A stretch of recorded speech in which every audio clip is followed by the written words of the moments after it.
Today, I'm going to show you how I paint cold skin tones for ogres, fiends, and other pale-skinned baddies in the mortal realms.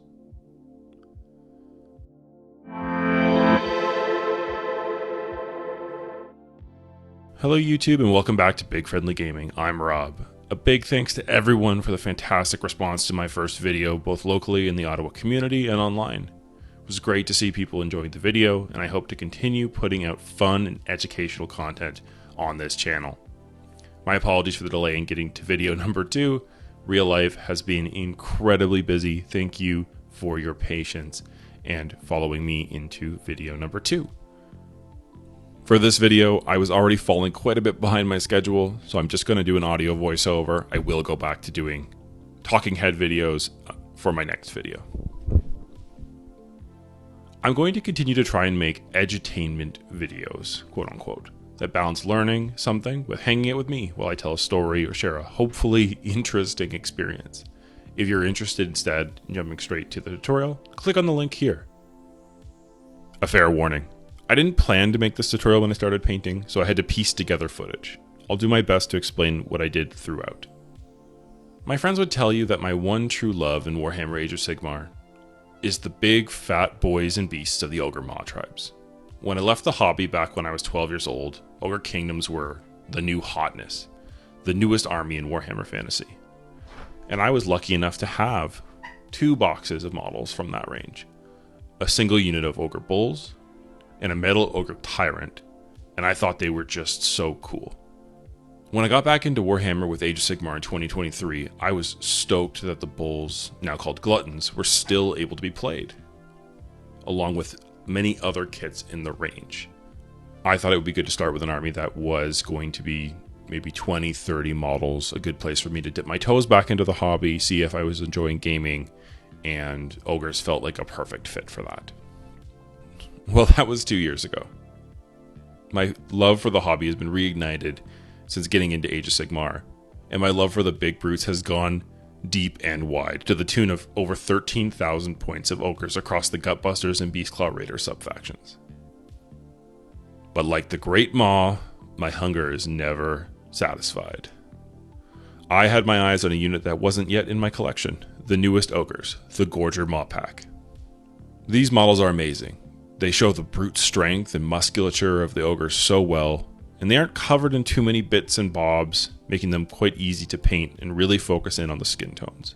For all my ogres, I start with a Zenithal Highlight Prime, starting with a black prime and then laying down a white top coat using white ink. I then lay down a 3-tone base layer. First, I spray the bottom half of the model from below with an inky blue color.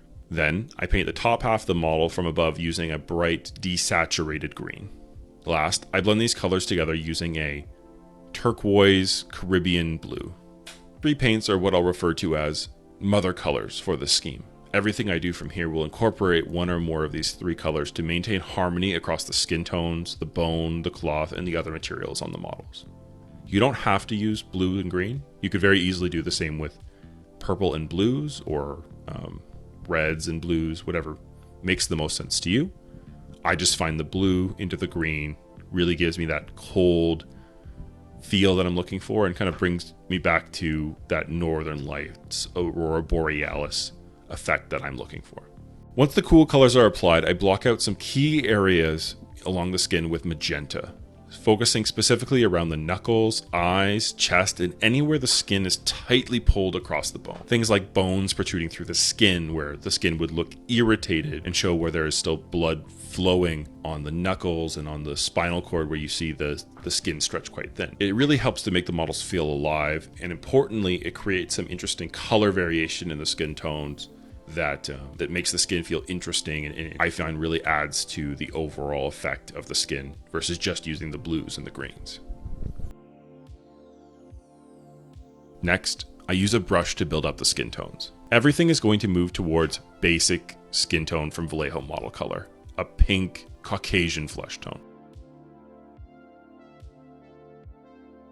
I start by mixing a bit of the skin tone with the mother colors I discussed earlier. I gradually build up a layer and highlights with the mix of the basic skin tone and the blues and greens across each part of the model, gradually moving from the undertone colors up to that basic skin tone in the highest areas. For example, I'm using a combination of my basic skin tone and green for the upper parts of the model, and a combination of the dark ink blue and basic skin tone for the lower parts of the model. I apply this in layers and try to follow the contours of the muscles. I keep adding basic skin tone to the mixes until my final layers, which are almost pure basic skin tone at the highest highlights of the model.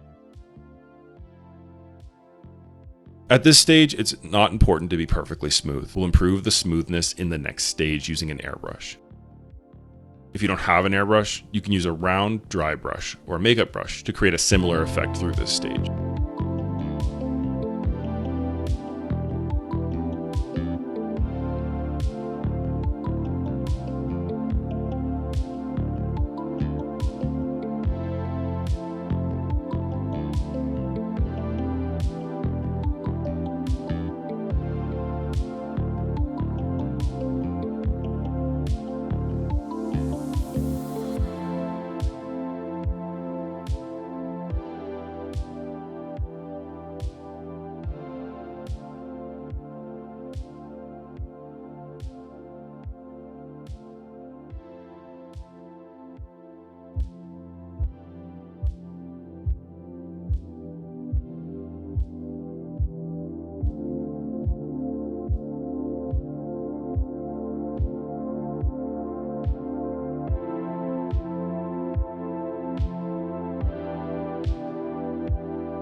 In the next step, I use pure basic skin tone mixed with glazed medium, thinned down to a thin, glazed, transparent consistency through an airbrush to blend the layers we built in the previous stage.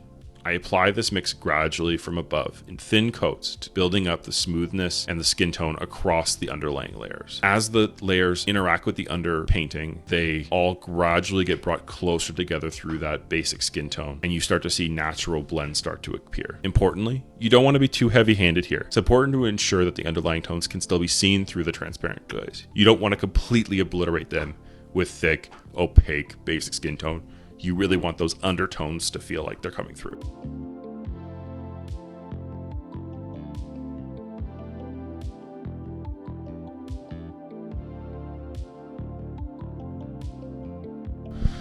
Despite my own advice, I felt like I did lose some of the undertones during this process.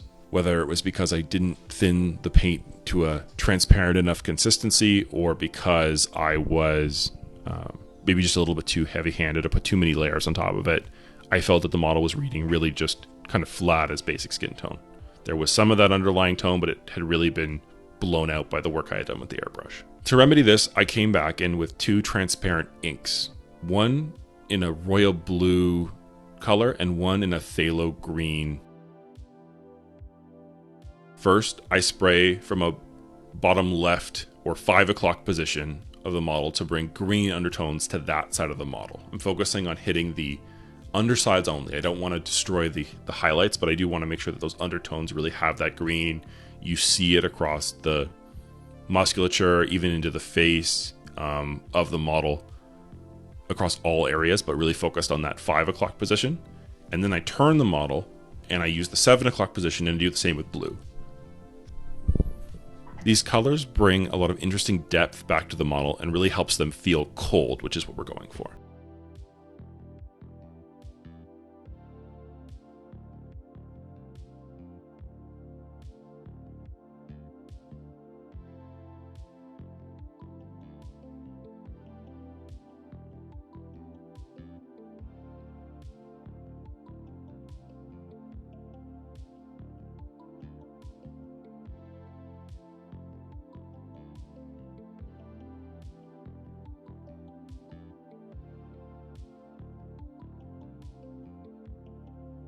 After airbrushing, I go back to brushwork. I make targeted highlights to the model, working my way across the model with basic skin tone and building up to a bright ivory color. Once again, I'm mixing the skin tone and the ivory with the mother tones that I had used originally to build up my highlights in the top half of the model, focusing mostly on areas of the highest impact like the face and shoulders. At this point, I also go back and clean up the volumes in areas where I overdid it during the previous airbrushing stage. I work my way across the model with mixtures of the skin tone, blue, green, and magenta to make sure that I don't lose that interesting color variation I want in key areas across the models.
After working my way across the model, I gradually work up to pure ivory, which I reserve for highlights along the face to ensure that the highlights are their brightest when you're looking at the face and shoulders of the model drawn.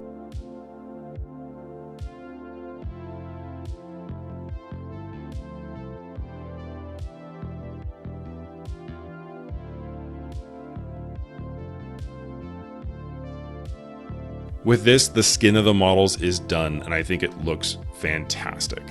At this point, the only step is to rinse and repeat across all 10 models until I finish them all. I find the colorful skin effect is really striking, and it hits the mark of feeling cold, but the magenta also helps it feel alive. I finished the rest of the bone, cloth, teeth, and all the other little bits on these gorgers with dark olive brown, grays, and other earth tones mixed with my mother colors to create important contrast from the bold, bright skin, but also make sure that there's harmony with those tones and cold colors that I really want to make sure shine through all areas of the model. With the details done, these models are finished and ready for the tabletop. These 10 gorgers represent the closing of my Ogre collection for Age of Sigmar 3rd edition, and a great opportunity to look back at how far I have come painting this cold color scheme over the last 2 years. I'm so happy with how far I've come and developed my skills and approach to the skin. I've always tried to create a cold feel using these blues and greens, but my technique has continued to improve with every unit. I think these gorgers are truly the penultimate version of this concept realized to its full. With the completion of my gorgers, my painted Ogre collection comes to a close for 3rd edition. I've already decided that for 4th edition, I'll be trying out a new army. That said, I've had so much fun painting and playing these big boys over the past 2 years. You can see from model to model how my skills have improved. The colors help give each model character, but at the same time, the army comes together as a whole in perfect harmony. Here's hoping we get some new and refreshed ogres during 4th edition, so I get an excuse to pull these guys off the shelf once again for the glory of the Great Maw. Thanks again for watching. I hope you learned something that will help you paint your own cold skin tones. Just like last time, if you have any feedback or ideas for my next video, let me know in the comments below. If you're new to the channel, maybe check out my other video linked here. Next time you see me, I'll have something extra special to share for Age of Sigmar 4th edition. That said, I'm Rob with BFG. Remember to be kind, and I'll see you next time.